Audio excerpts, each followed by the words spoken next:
BBA, BCA, BCom Computers, 100% placement guarantee. I create Degree College, Kukatpalli, Hyderabad. ఇంకోటి ఏమన్నా start చేద్దామా? ఇది కూడా 3 భాగాల కథ. ఈ 3 భాగాల కథ ఏంటంటే, ఇది అన్నా చెల్లెలు అని పెట్టారు హెడ్డింగ్, దాని పేరు. కానీ పెద్దగా చెల్లెలి కథ కబురు ఏమీ లేదు పెద్దగా. అన్నదేనా? మొత్తం అంతా అన్నదే ఏమో, మొత్తం అన్నా చెల్లెళ్ళు.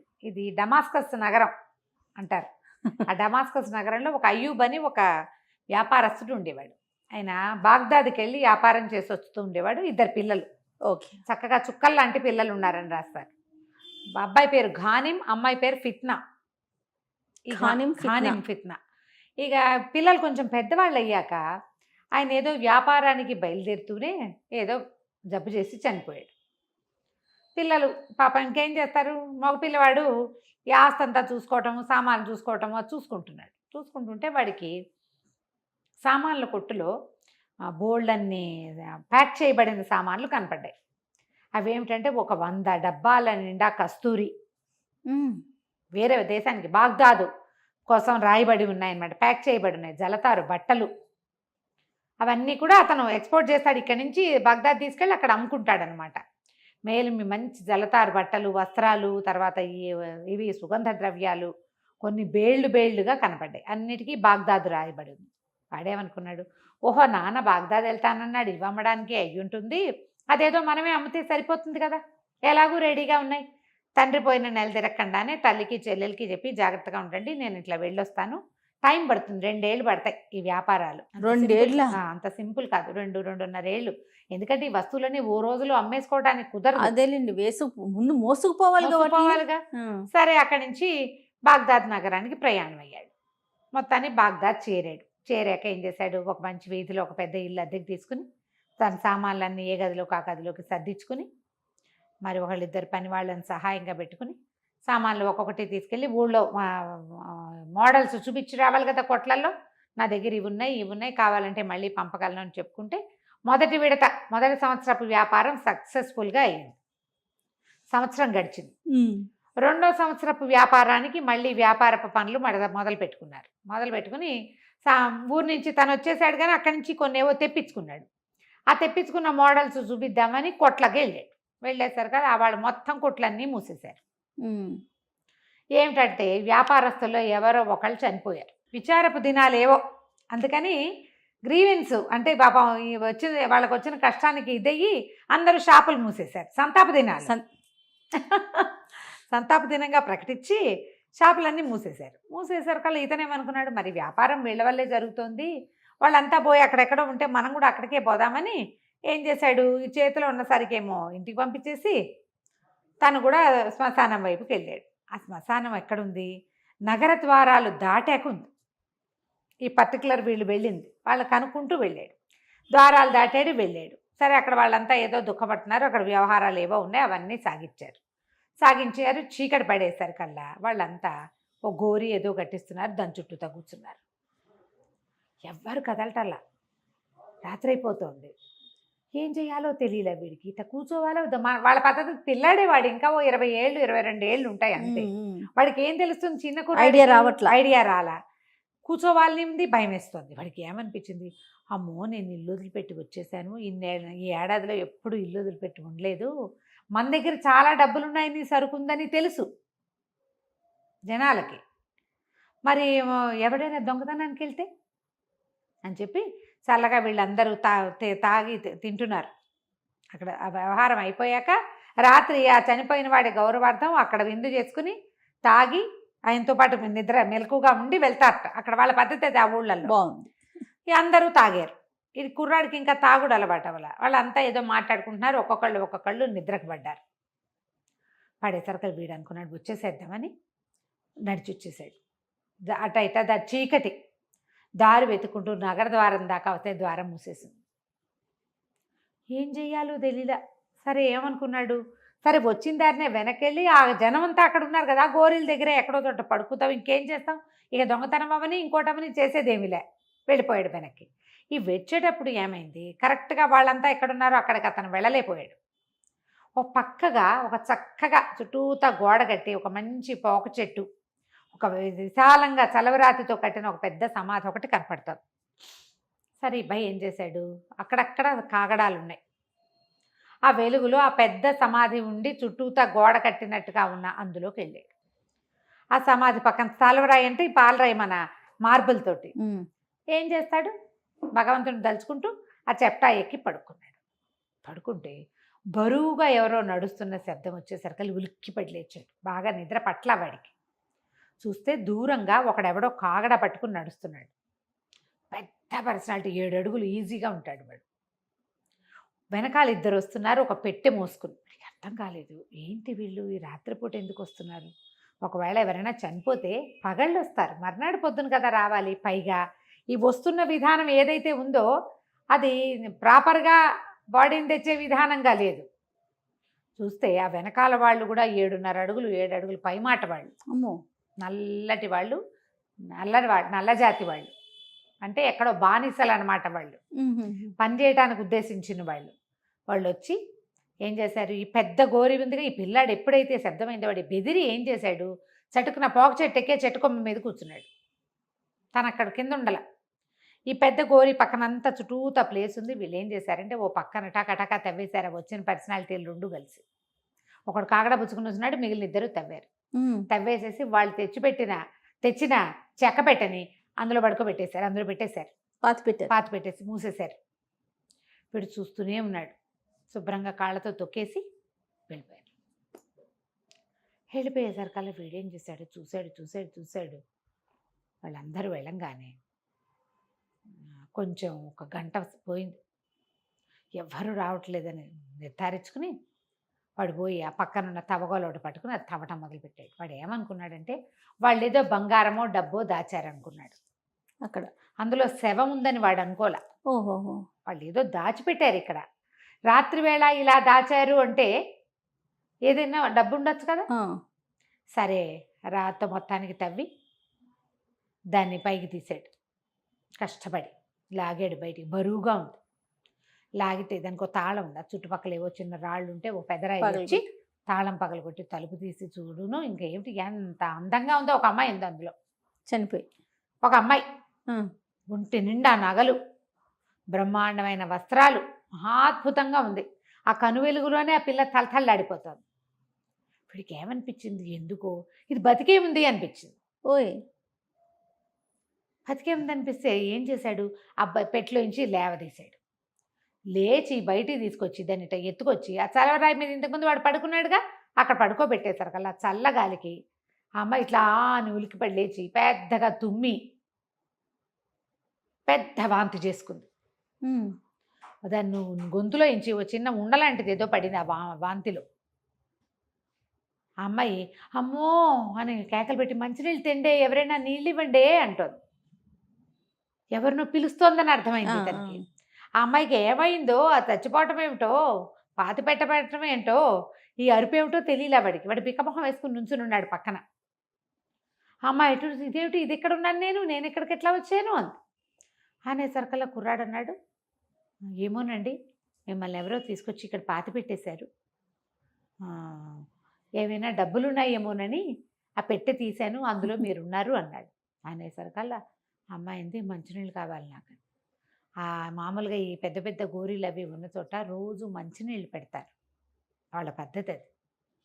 ఆ కుండలో ఇంచో చిన్న పాన పాత్ర ఏదో ఉంటే మన నీళ్ళు పట్టుకొచ్చి ఇచ్చాడు. నీళ్లు తాగి కోలుకుని, నాయన నేను తమాషా కూతల్ ఆ అమ్మాయి పేరు, కూతల్ కులూబ్ అలాంటిది ఏదో తమాషా పేరు. నేను ఖలీఫా గారి ఆ దివాణంలో పుట్టి పెరిగాను.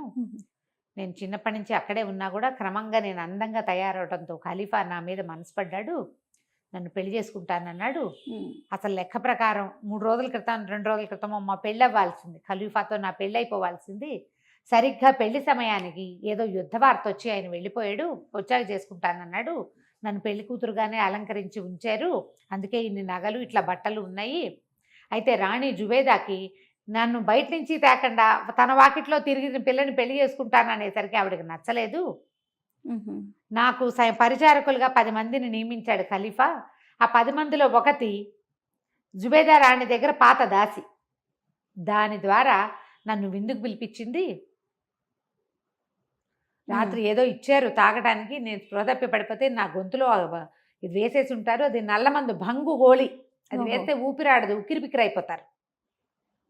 తాగేసి పడిపోతే నోరు ఇట్లా పగలు తీస్తారు. ఆ గోళీ వేస్తే ఏమవుతుందంటే ఊపిరి అందదు, చచ్చిపోతారు. నేను కాళ్ళు చేతులు కొట్టుకున్నట్టుగా కూడా నాకు గుర్తుంది.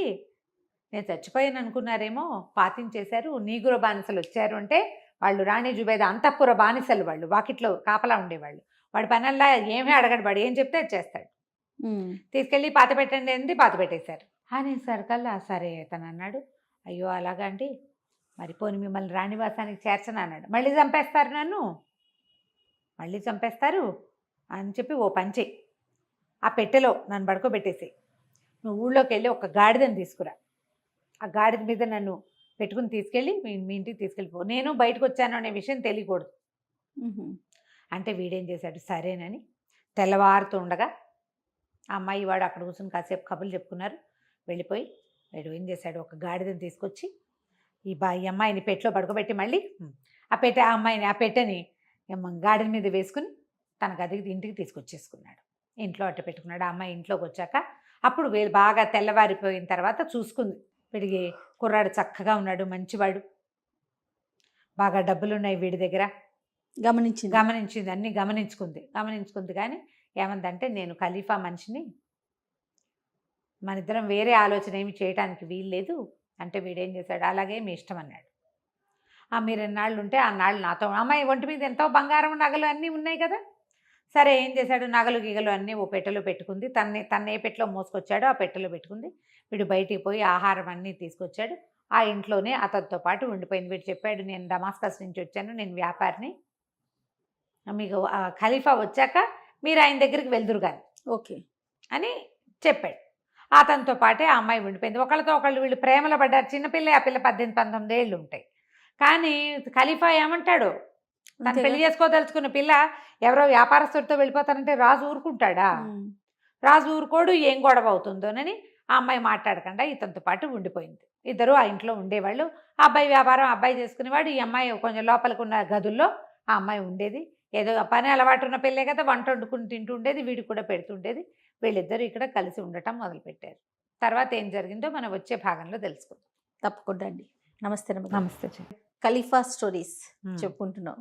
ఇద్దరు ఇంకా ఇంట్లో ఉన్నారు. ఘానిం కూతలు కులుపుని తెచ్చుకున్నాడు ఇంటికి, కలిసి ఉన్నారు. కాకపోతే అమ్మాయి ఖలీఫా కాబోయే రాణి నాకు ఎంత నచ్చినా కూడా చాలా మర్యాదగా పవిత్రంగా చూసి అతిథి మర్యాదగా లోటు రానివ్వకుండా రాణి అవుతుంది ఆవిడ, చక్కగా చూసుకున్నాడు. అయితే ఏమైంది, కొద్ది రోజులకి ఖలీఫా తిరిగి వచ్చేసరికి అలా ఈ జుబేదాకి భయం వేసింది. ఆయన వస్తున్నాడని వార్త వచ్చేసరికి రాణిగారికి భయం వేసింది. ఎలాగే దాన్ని చంపేశామని కనుక తెలిసిందో ఈయన ఏమంటాడు, ఎవరైనా ఐడియా చెప్పండి అంటే ఒక ముసలిది అదేం చెప్పిందంటే, ఏముంది, ఓ బొమ్మ చేయొచ్చు అటు ఇటుగా, బొమ్మ ఒకటి చేయిద్దాం, మట్టి బొమ్మ, కాస్త దానంత బారుతోటి బట్టలు కట్టేస్తే కాళ్ళు చేతులు ఉన్నట్టు కనపడతాయి అంతే. అక్కడి నుంచి ఆ బొమ్మ చచ్చిపోయిందని ప్రచారం చేసి మనమే లోపల దీని దగ్గర జనానాకు దగ్గరలోనే మనం సమాధి చేయిద్దాం. సమాధికి చక్కగా చక్కని అందమైన గోరి కట్టించు. పిల్ల చాలా బ్యూటీ కదా, బ్యూటిఫుల్ గోరి ఒకటి కట్టించు. దానికి కావాల్సిన దీపాలు అవన్నీ, పరదాలు, బాలీసులు అక్కడ అంటే అట్లా చక్కగా చేయాలి. దాని మీద వస్త్రాలు కప్పటం, సిల్క్ వస్త్రాలు కప్పటము, అలాంటివన్నీ చేయొచ్చు. మంచినీళ్ళు, ఒక గాజు కుప్పెతో మంచినీళ్ళు పెట్టడం, ఇలాంటివన్నీ చేయొచ్చు. ఆయన వచ్చి ఏడుస్తాడు, మహా అయితే 4 ప్రార్థనలు చేయిస్తాడు.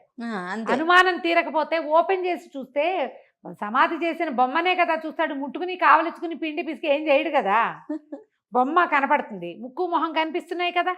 మనం ఎలాగో సమాధి చేసినప్పుడు ఏం చేస్తాం, చక్కగా వస్త్రాల అలంకరణ, ముక్కుకి అన్ని పెడతాం, పోతే పైన ఆభరణాలు దాంతోపాటే చేసేద్దాం అనేసరికి ఇదేదో బాగానే ఉందనుకుని ఆయన రావడానికి 3 రోజుల ముందే 4 రోజుల ముందే చచ్చిపోయినట్టు ఆయన వస్తానన్నాడు. కానీ అని వచ్చేయడు కదా, 15 రోజులు పడుతుంది రావడానికి 4 రోజుల ముందే కూతల కులుబ్బు చనిపోయిందని ప్రచారం చేసి ఓ బొమ్మ చేయించి ఆ బొమ్మని పాతి పెట్టించి శాస్త్రోక్తంగా అనుమానం రాకుండా గోరి కట్టించింది.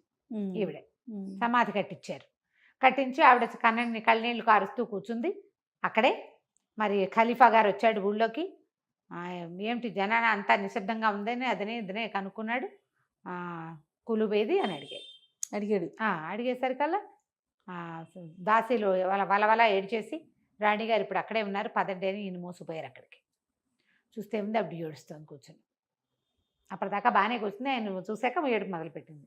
నేను ఇట్లా జయించాను అనగానే ఆయనకి అయ్యో చనిపోయిందా అని బోరమని ఏడ్చాడు ముందు. అక్కడంతా చేసిన ఏర్పాట్లు అవి చూసి పోనీలే పరలోక ప్రయాణం బాగా చేయించిందని సంతోషించాడు. ప్రార్థనలు చేయించాడు అక్కడ ఆ అమ్మాయి ఆత్మశాంతి కోసం. అక్కడి నుంచి 3 రోజులు గడిచేసరికి ఆయనకి ఏమనిపించింది, శుభ్రంగా గుండుపీకలాగా ఉన్న పిల్ల పుసుకుమని ఎందుకు పోతుంది, వెళ్ళేటప్పుడు కులాసాగా ఉంది కదా, అదే నెల తిరగకుండా చచ్చిపోయే జబ్బేం చేసి ఉంటుంది దానికి అనుమానం. పైగా 5-6 ఏళ్ల వయసు అప్పటి నుంచి ఇక్కడే పెరిగింది. అది ఎప్పుడు జిర్రుని చీదేరు కదా పిల్ల, తన మీద బెంగపెట్టుకుంటుంది, చచ్చిపోతుందా? అదే అనుమానం వచ్చి గోరి తవ్వించండి రా అన్నాడు. తవ్వించి చూస్తే లోపల కనపడి బాడీ కనపడుతోంది కదా, చెక్కబెట్టి కూడా తీస్తే శవం కనపడుతోంది. ఇంకేం చేస్తాడు, శవాలు ముట్టుకోకూడదు, తప్పు కదా, వాటి పరలోక ప్రయాణాన్ని పాడు చేయడం అసలు గోరీ తీయటమే చాలా తప్పు. చెంపలేసుకున్నాడు, వేయించేసి రాత్రి పగలు దుఃఖించాడు. 1 రోజులు దుఃఖించేట ఆయన. రోజు వచ్చి కాసేపు కూర్చుని ఏడ్చేవాడు అక్కడ. అయ్యో నేను ఇలా అనుకున్నాను, నేను రాణి చేద్దాం అనుకున్నాను, నీ పరిస్థితి ఇలా అయిపోయింది, చిన్న పిల్లవి, నీకు అప్పుడే 100 ఏళ్ళు నిండిపోయినాయి, ఇలా ఏదో ఏడ్చేవాడు. 4 రోజుల తర్వాత ఒకనాడు దుఃఖం అయిపోయాక ఆయన రోజు లేచి వెళ్ళిపోయేవాడు. అప్పుడు ఏదో కొంచెం పుచ్చుకుని ఆడే పడుకుని నిద్రపోయేసరికల్లా విసిరేవాళ్ళు, ఆయన ఎక్కడ పడుకుంటే అక్కడ విసిరాలి పాపం, వాళ్ళ కర్మ. వాళ్ళు విసురుతున్నారు, ఈయనకి 3ంటికో ఎప్పుడో మెలకు వచ్చింది. నిలబడి విసురుతున్న ఆడాళ్ళు ఇద్దరు మాట్లాడుకుంటున్నారు.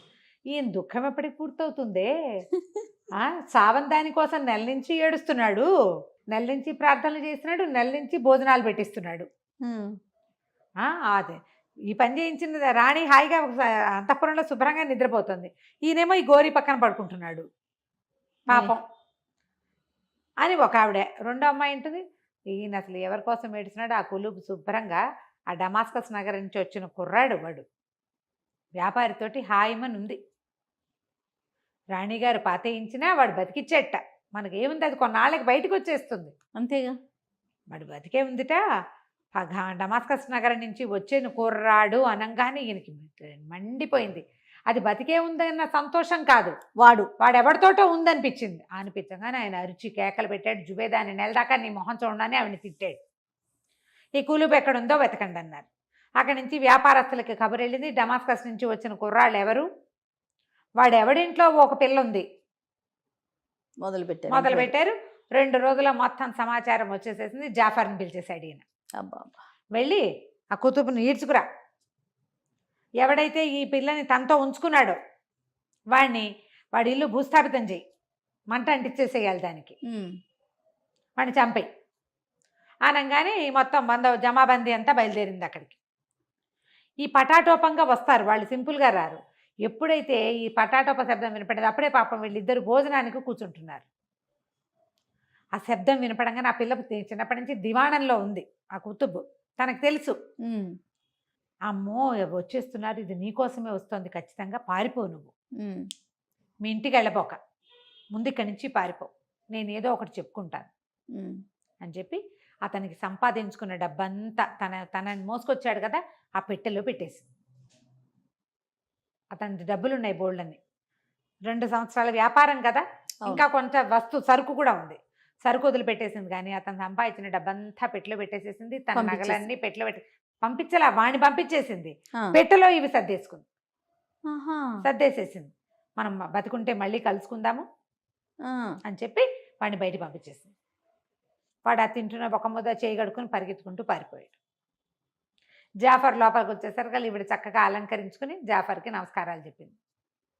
ఆయన అన్నాడు, ఏమ్మా నువ్వు బతికే ఉన్నావా అంటే, అవును బతికే ఉన్నాను అంటే, ఈ కుర్రాడు ఎవరు ఏమిటి అంటే, ఇది ఘానిమని, అతను లేడు వెళ్ళిపోయాడు అనగానే ఇల్లు నేలమట్టం చేయమని ఆజ్ఞ ఉంది నాకు, వాడు లేడు కాబట్టి మానేస్తాము అనకూడదు, రాజుగారు ఏది జారీ చేస్తే చేయవలసిందే. ఓహో, మరి ఏం చేస్తారు, నన్ను రక్షించాడండి అంది. అయినా సరే నీతో ఉన్నాడు, నీతో ఉన్నవాడిని చేయించాల్సిందే. ఆ ఇల్లు నేలమట్టం చేశారు, ఆ సరుకంతా తగలబెట్టేశారు, సమస్తము చేశారు, వాడు తప్పించుకున్నాడు. ఈ అమ్మాయిని తీసుకుపోయారు. ఆయనకి ఏమనిపించింది, అమ్మాయి బతుకున్నందుకు సంతోషం అనిపించినప్పటికీ ఒకవేళ ఇది వాడితోటి స్పెండ్ చేస్తోందేమో అని అనుమానం వచ్చేసింది ఆయనకి. రావడం ఏంటి, దీన్ని జైల్లో పారేయండి, వాడు ఎక్కడున్నా పెడరెక్కలు విరిచి పట్టుకోండి. అక్కడి నుంచి డమాస్కస్ నగరంలో ఉన్న సుల్తాన్కి ఒక ఉత్తరం రాశారు. ఫలానా అయ్యూబ్ కొడుకైనటువంటి వీడు ఖానిం అనేవాడు ఖలీఫా వివాహం చేసుకోవాల్సిన అమ్మాయితోటి ఇన్వాల్వ్ అయ్యాడు కాబట్టి వాడు అక్కడికి వస్తే వాడిని చంపేయాలి. వాళ్ళ అమ్మ చెల్లి అక్క నాన్న ఎవరైనా ఉంటే వాళ్ళందరినీ వీధుల్లో బారేయండి, వాళ్ళ ఇల్లు భూస్థాపితం చేయండి. ఇది ఆజ్ఞ. ఖలీఫాకి సుల్తాన్లంతా లోబడి ఉండాలి కదా, ఆజ్ఞ అక్కడికి వెళ్ళిపోయింది. ఈ కుతుబ్నేమో దీంట్లో పడేశారు, జైల్లో పడేశారు. ఆ పిల్ల ఏడుస్తూ కూర్చుంది. నేను వాడితో పాటు పోయినా బతికుండేవాళ్ళం, ఎందుకు ఇక్కడ ఈ అనవసరంగా ఈ ఖలీఫా కోసం కదా, వాడితో ఏమి పాపం స్నేహం కూడా చేయకుండా చేసుకున్నాను, ఏడుస్తూ ఉండేది. అక్కడి నుంచి ఏమైంది, అక్కడికి వెళ్ళింది కబురు. అక్కడికి వెళ్ళగానే సుల్తాన్ వెంటనే వచ్చి వీళ్ళని కనుక్కున్నాడు. ఈ అబ్బాయి వ్యాపారం చేసుకొస్తానని చెప్పాడు కానీ 3 ఏళ్ళు పడుతుంది 2 ఏళ్ళు పడుతుందని వాళ్ళ అమ్మకి చెప్పలే. బిజినెస్లో పడిపోయాడు. సంవత్సరంన్నర అయినా పిల్లాడు రాకపోతే ఆ కాలంలో కబుర్లు అవి పెద్దగా తెలిసేవి కాదు. వాళ్ళు ఇప్పటికో తిరిగి వచ్చేవాళ్ళు. వాళ్ళు ఏమనుకున్నారు, వచ్చినట్టు లేకపోతే లేదు. పిల్లవాడు చనిపోయాడు అనుకుని వాడి జ్ఞాపకార్థం ఓ గోరి కట్టించి వాళ్ళ అమ్మ రోజు ఏడుస్తుంది. అక్కడ పిల్లలు సైనికుల లోపల ఇంట్లోకి వెళ్ళేసరికల్లా వాళ్ళు చెప్పారు, మా అబ్బాయి 2-2.5 సంవత్సరాలు అయింది, అసలు రానే లేదు, బాగ్దాద్ వెళ్ళాడు, కబురు కాకరకాయ లేదు. ఆ అబ్బాయి కొత్తగా వ్యాపారానికి వెళ్ళాడు, కొత్త బిచ్చగాడు. తర్వాత ఇట్లా కబుర్లు చేయటాలు అవి తెలిసిన వాడు కాదు, వాడి వ్యాపారంలో ఆరితేరిన వాడు కాదు, చిన్న కుర్రాడు కదా, 22 ఏళ్ల వాడు అని చెప్పింది. చెప్పేసరికల్లా ఆ సుల్తాన్ మనుషులు ఏమన్నారంటే, మాకు అదంతా తెలియదు, ఈ అబ్బాయి బాగ్దాద్ నగరంలో ఖలీఫా చేసుకోబోయవలసినటువంటి అమ్మాయితోటి ఏదో చేశాడు ఇబ్బంది, అందుకని అక్కడి నుంచి వచ్చిన ఆజ్ఞ. వాళ్ళ కట్టుబట్టలు కూడా విప్పించి పాత గుడ్డలు కట్టించి వీళ్ళు బయటకు తోసేయమన్నారు. ఆజ్ఞ అదే. ఒంటి మీద ఉన్న నగలన్నీ ఒలిపించారు. అవి మొత్తం ఖజానాకి వెళ్ళిపోయినాయి. వీళ్ళ ఇంట్లో ఉన్న ఒక పెద్ద వస్తువులన్నీ వెళ్ళిపోయినాయి. ఇల్లు నేలమట్టం చేశారు. తల్లి చెపిల్ల ఏం చేస్తారు, రోడ్డును పడ్డారు. ఒకవేళ వీడు బాగ్దాదు నగరపు చుట్టుపక్కల ఎక్కడైనా ఉన్నాడేమో, భగవంతుడు అనుకూలిస్తే కనపడతాడేమోనని వాళ్ళిద్దరూ బాగ్దాదు నగరం వైపు ప్రయాణం చేశారు. ఆ రోజుల్లో ఏంటంటే ఆ ఊళ్ళల్లో ఖచ్చితంగా ఊళ్ళల్లో ధర్మసత్రాలు ఉండేది. ఎక్కడైనా ఉండటానికి బస చేయడానికి ఉండేది. ఏ ఊరు నుంచి వచ్చారు, ఏ ఊరు వెళ్తున్నారు అడిగేవాళ్ళు తప్ప డబ్బు అడిగేవారు కాదు. ఖలీఫా ఏర్పరిచినవి ఉండేవి. వీళ్ళు సంవత్సరానికి ఒకసారి వచ్చే వాళ్ళ పండుగకి అందరూ విరివిగా ఈ ధర్మసత్రాలకి దానాలు చేస్తారు. వాళ్ళ సిస్టమ్ అది. అదే అట్లా పాపం ఆ కట్టుబట్టలతోటి వీళ్ళిద్దరూ రోడ్డును పడ్డారు. రోడ్డును పడేసరికల్లా కొద్ది రోజులు ఇలా గడిచినాయి. 1 నెల గడిచిపోయింది. ఖలీఫా ఆయన ఉన్న వ్యవహారాల్లో అప్పుడు వచ్చిన ఉద్రేకంలో చేశాడు కానీ ఈ కుతుబ్ గురించి మర్చిపోయాడు. ఒకరోజు ఏమైందంటే ఆయన 2 నెలలకో 3 నెలలకో ఒకసారి ఖైదులో తిరగటం ఆయన అలవాటు. అదే ఆయన ఖైదులోకి వెళ్ళాడు. ఎక్కడైతే ఈ జైళ్ళు ఉంటాయో అక్కడికి వెళ్తే అక్కడ ఒక గొంతు వినిపిస్తుంది అన్నమాట. గొంతు, ఎలాంటి దుర్మార్గులు ఉంటారు లోకంలో, ఎలాంటి దుర్మార్గులు ఉంటారు, ఖలీఫా సొత్తని ముట్టుకొని వాడిని చివరికి భూస్థాపితం కూడా చేసేస్తారు, దేవుడు మెచ్చని ఇలాంటి ఖలీఫాలు ఏమైపోతారో, ఇలా ఖలీఫాకి ఏం కాకూడదు, ఆయన అజ్ఞానంతో చేసిన ఈ తప్పుని భగవంతుడు క్షమించాలని ఒక ప్రార్థన వినపడుతోంది. ఎవరిదిరా ఈ గొంతు అని కేకేస్తే ఆ గొంతు. అప్పుడు ఆయన గుర్తొచ్చింది. ఏమిటో అంటున్నావు, నువ్వు ఏమంటున్నావంటే నేనేం చెప్పను, పెళ్లి కూతురుగా ఉన్న నన్ను నీ భార్యే తాగించి నా నోట్లో బంగు ఉండేసి నన్ను చంపేసినట్టు అనుకుని తీసుకెళ్ళి మీ వంశస్థులు ఉండే చోట పాత పెట్టించింది. ఒక కుర్రాడు మన దేశస్థుడు కూడా కాదు, పాప కాపాడాడు. వాడు కాపాడి నన్ను, నేను నీకు కాబోయే భార్యనని నెల రోజుల పై మాటగా తన ఇంట్లో ఉంచుకుని నా నగా నట్రా ముట్టుకోకుండా నన్నేమీ చేయకుండా అతిథి మర్యాదలు చేసి నాకు వయసుకు అనురూపమైనప్పుడు, నువ్వు ఇంత పెద్దవాడివి, నువ్వు ఖలీఫావు కాబట్టి నీతో పెళ్లి కొప్పుకున్నా, ఇంకో పిల్ల ఎవరైనా వాడిని ప్రేమించుండేది, నేను నీ కోసం ఉంటే నువ్వేమో ఇలా చేసావు, వాడి భూస్థాపితం చేసావు, ఇది కాకుండా వాళ్ళ అమ్మని అక్క చెల్లెల్ని ఏం చేసావో. తెలియక తప్పులు చేస్తారు ఖలీఫాలు, వాళ్ళని క్షమించమని దేవుడికి దండం పెట్టుకుంటున్నానంటే చాలా బాధ వచ్చేసింది. అయ్యో ఇంత పని చేశానా నేను, వాడు మంచివాడు అనమాట. అదే సరే అయితే కూతుపు నీకు అనుమతిస్తున్నాను, వాడినే పెళ్లి చేసుకుందు కానీ వాడు ఎక్కడున్నాడో వెతుకుదాం అని వాడు చెప్పాడు. ఎక్కడున్నాడో వెతికిస్తానన్నాడు. ఇక అక్కడి నుంచి వెతుకులాట మొదలు పెట్టారు. ఎంత వెతికినా వాడు దొరకల. వాడు ఎక్కడికి వెళ్ళాడో తెలియదు వీళ్ళకి. వాడు డమాస్కస్కి వెళ్ళాల, బాగ్దాదులో లేడు. ఎక్కడికి వెళ్ళి ఉంటాడు, వాడు బయలుదేరాడు ఎక్కడికో. ఎక్కడికి వెళ్ళాడో తెలియదు. అక్కడి నుంచి ఈ అమ్మాయి ఏం చేసింది, సరే అక్కడ ఇక్కడ అన్ని చోట్ల దానాలు ధర్మాలు చేయటం, ఎవరైనా కొత్త వ్యక్తులు వచ్చారా మాట్లాడటం. అని ప్రతి చోటకి వెళ్ళటం. అమ్మాయి ఏంటంటే ఖజానా నుంచి ఇప్పుడు అతని డబ్బు అమ్మాయి పెట్టె తెచ్చుకుంది కదా, ఆ అమ్మాయి పెట్టెను ఒక మూల పారేయించారు. ఈ పెట్టె నాదని చెప్పింది. ఆ రోజున ఈ అమ్మాయి జాఫర్తో కలిసి వచ్చేటప్పుడు అతను వెళ్ళిపోయాడు, ఈ పెట్టె మాత్రం నాదని. అందులో అతని డబ్బంతా ఉంది. అవును. ఈ డబ్బు దానం చేయటం మొదలుపెట్టింది. ప్రతి వాళ్ళకి దానం చేసి ఫలానా పోలికల్లో ఉన్న వాళ్ళని ఎక్కడైనా చూసారా, ఫలానా కుర్రవాడు అని అట్లా ఒక్కొక్కళ్ళ దగ్గర ఎంక్వైరీ చేయటం మొదలుపెట్టింది. అతని తల్లి చెల్లెలు ఇటువైపే వస్తున్నారు. ఈ అమ్మాయి కూడా ఎంక్వైరీ చేస్తుంది. ఈ ఘానిం ఎక్కడున్నాడో మనం వచ్చే భాగంలో తెలుసుకుందాం. తప్పకుండా అండి. నమస్తే రమ్య. నమస్తే జీ. రమ్మగారు ఖలీఫా స్టోరీస్ చెప్పుకుంటున్నాం. 3వ భాగం చెప్తున్నాం కదా, Yes. అన్నా చెల్లెలు. సరే, ఈ ఘానిము ఇక్కడి నుంచి బయలుదేరి వెళ్ళాడా, వాడు గుండె పగిలేలాగా ఏడ్చుకుంటూ పోయాడు. ఎందుకంటే తన మీదకి వచ్చిన ఆపత్తు ఆ అమ్మాయిని వదిలేయాల్సి వచ్చింది, ఆస్తంతా వదులుకోవాల్సి వచ్చింది. ఇంటికి వెళ్తే అమ్మ చెల్లి ఏమవుతారో తెలియదు. ఖలీఫా తన మీదకి బందోబస్తుని పంపించాడు అంటే తన బతికి అయిపోయినట్టే. పాపం అలా నడుస్తూ నడుస్తూ నడుస్తూ నడుస్తూ నడుస్తూ ఓ పల్లెటూరు దగ్గర ఒక మసీదు వాకిట్లో పడుకొని నిద్రపోయాడు. వాడు 1 రోజు 2 రోజుల పాటు నడిచాడు. ఆహారం లేదు, అన్నం తింటూ తింటూ లేచి వచ్చేసాడా. దిగులు బెంగ భయముతోటి అట్ట శవంలా పడున్నాడు. అయితే వాళ్ళు చచ్చిపోయాడు అనుకున్నారు కొంతమంది. కాదులే, బతికే ఉన్నాడు, పాపం చిన్నపిల్లాడల్లే ఉన్నాడని ఎవరో ఏం చేశారు, ఏదో ఆహారం పెట్టారు. వాడికి మెలకు వచ్చింది కానీ నీరసంతో తినబుద్ధి కాల. అలాగే చాప చుట్టలా పడున్నాడు. విపరీతంగా జ్వరం వచ్చేసింది. జ్వరం సరకాలు వచ్చే ప్రార్థన చేసుకోవడానికి వస్తారు కదా, ప్రార్థనా మందిరం బయట పడిపోయాడు. వీళ్ళంతా ఏమనుకున్నారు, అయ్యో పాపం చచ్చిపోతాడేమో, తలా 1 రూపాయి వేయండి, వీడిని ఆసుపత్రికి తీసుకెళ్దామని ఒక గుర్రబండి, వంటి గుర్రబళ్ళు తిరిగేవి కదా, ఒంటెద్దు బళ్ళు లాంటివి, ఒంటి గుర్రబళ్ళు, జట్కా వాడిని పిలిచి, అరే చేపల చుట్టూ ఈ కుర్రాన్ని తీసుకుపోయి ఆసుపత్రిలో పడేంట్రా, వాళ్ళు ఏదైనా మందేస్తారు, ఇదిగో ఇంతమంది తలా 1 రూపాయి వేశారు, దినారాలో ఏదో అంటారు, తలా 1 దినారం ఇచ్చారు. ఆసుపత్రికి తీసుకెళ్ళాడు. ఆసుపత్రిలో కూడా వాడు ఏమీ కోలుకోలే. వాడికి ఏంటంటే మందు వేసినా ఏదో ఇంత ముద్ద పెట్టినా భయం లోపల. ఆస్తంతా తండ్రి సంపాదించి ఇచ్చిన మొత్తం ఆస్తంతా అక్కడే ఉండిపోయింది, వాడు సంపాదించుకున్నది ఉండిపోయింది. ఇక ఆ దిగులతో వాడు కోలుకోకుండా అయిపోయాడు. నెలన్నర గడిచిపోయింది. ఈ చాపలో చుట్టి ఆ బండి మీద వేస్తున్నప్పుడు అదే దారిలో నడిచొస్తున్నారు ఘానిం వాళ్ళ అమ్మ చెల్లి. వాళ్ళిద్దరూ పాపం చూడ్డానికి మన ఘానిం వల్లే ఉన్నాడే అనుకుంటూ పోయారు. అయ్యో, వాడు ఇక్కడ ఎందుకు ఉంటాడనుకు వాళ్ళకి అర్థం. వాళ్ళు అలాంటివేం ఊహించలా. వాళ్ళు ఊహించలా. వాడు ఎవడో పిల్లని ఏదో చేశాడంటే వాడు టింగురంగా మన ఉంటాడని కూడుకుంటున్నారు పాపం వాళ్ళు. అదే ఇలా ఉంటాడని ఊహించలా. వాడు పారిపోయినా ఇంత దౌర్భాగ్య స్థితిలో వాడిని ఊహించలా వాళ్ళు పాపం. సరే, అక్కడి నుంచి ఏమైంది, ఈ ఆసుపత్రి నుంచి ఒక మహానుభావుడు ఎవడో వచ్చి ఏదో డబ్బులు దానం చేస్తూ వీళ్ళని బాగ్దాదు నగరంలో వైపుకి తరలించాడు. ఇక్కడ అనారోగ్యంగా ఉన్న వాళ్ళని.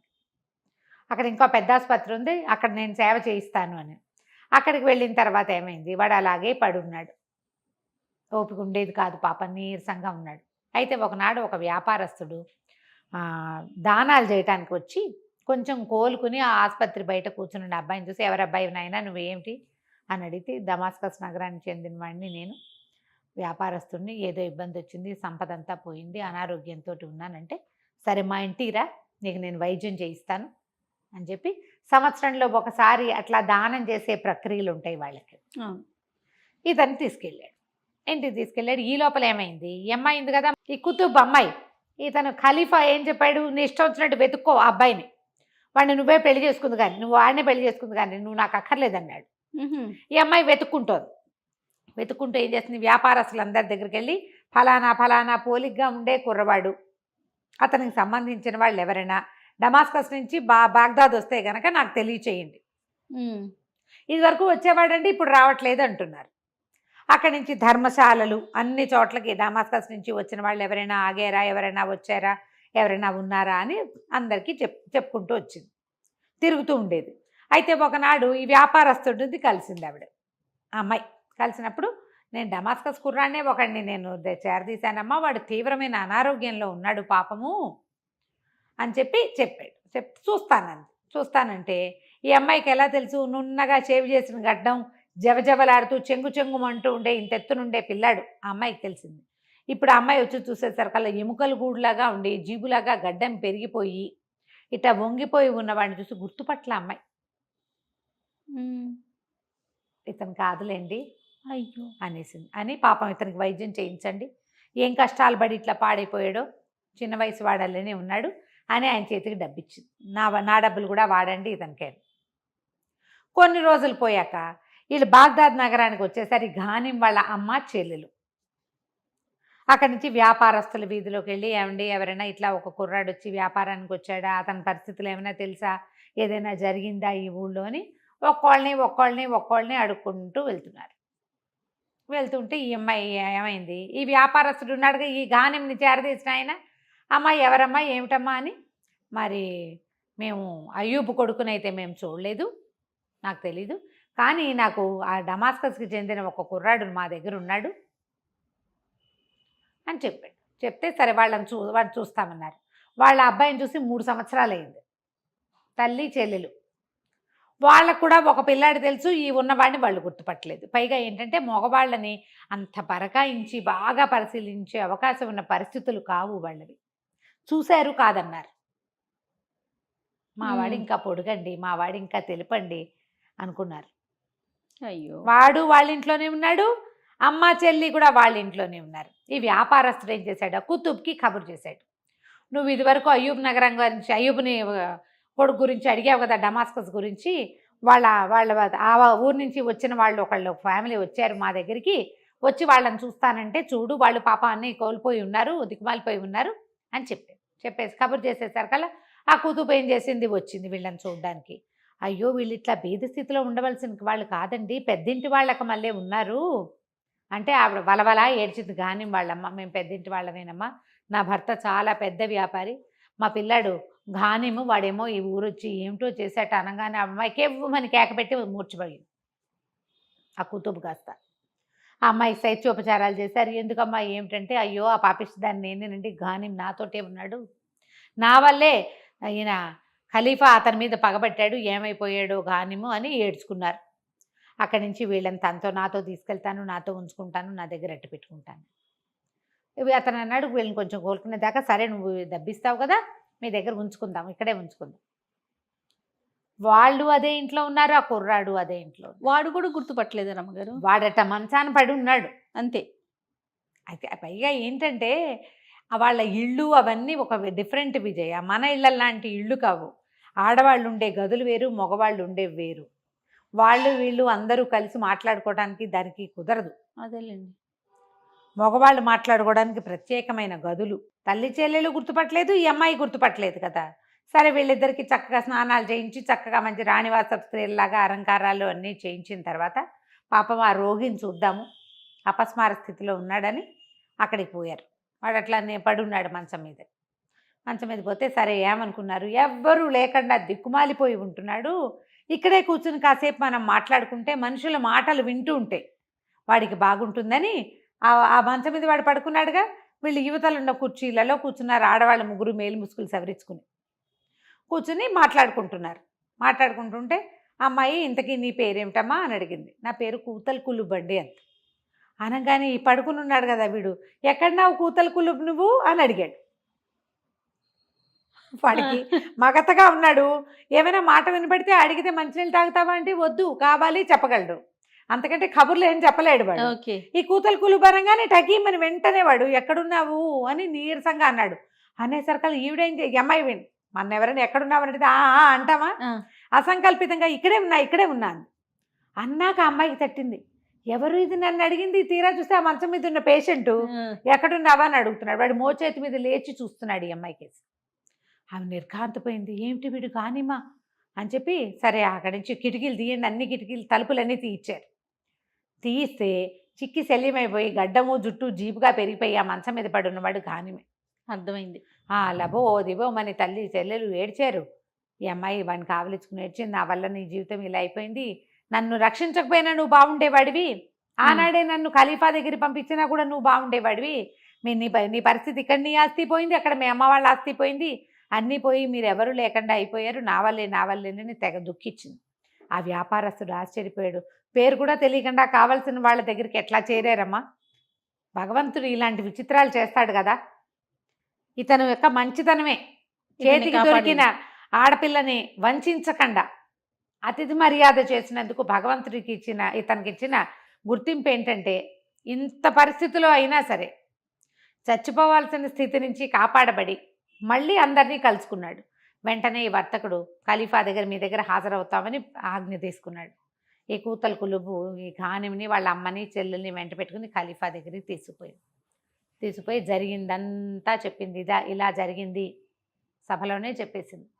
జుబేదానే నా గొంతులు భంగం వేయించింది, ఇతనే నన్ను రక్షించాడు, నన్ను ఏమైనా చేద్దామని అనుకోలేదు మొత్తం చెప్పింది. చెప్పేసరికి అలా సరే ఆయన చాలా మెచ్చుకున్నాడు. నీలాంటి వాడు భగవంతుడు మెచ్చే వ్యక్తులు ప్రపంచంలో కొంతమంది తప్పకుండా ఉంటారు.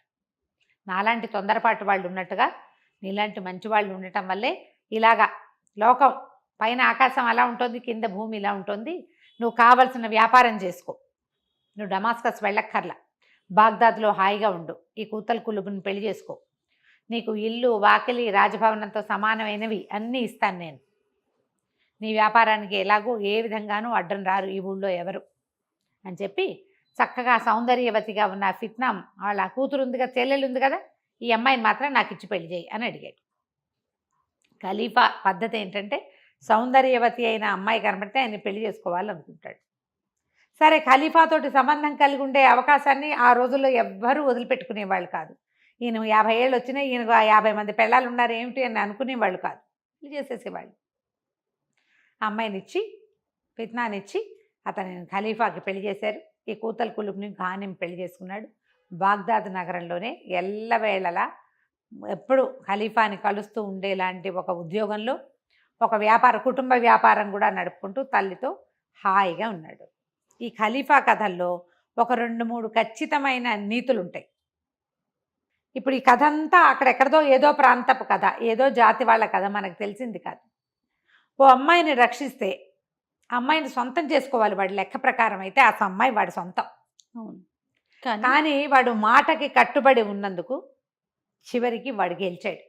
అవును కదా, ఇలాంటి మంచి నీతి ఉపదేశ వాక్యాలు కొన్ని ఉంటాయి దాగి కథల్లో. ఉంటుంది. నీతి ఉంది. అవును. కథ కంచికి మనం ఇంటికి. నమస్తే అమ్మగారు. నమస్తే జీ.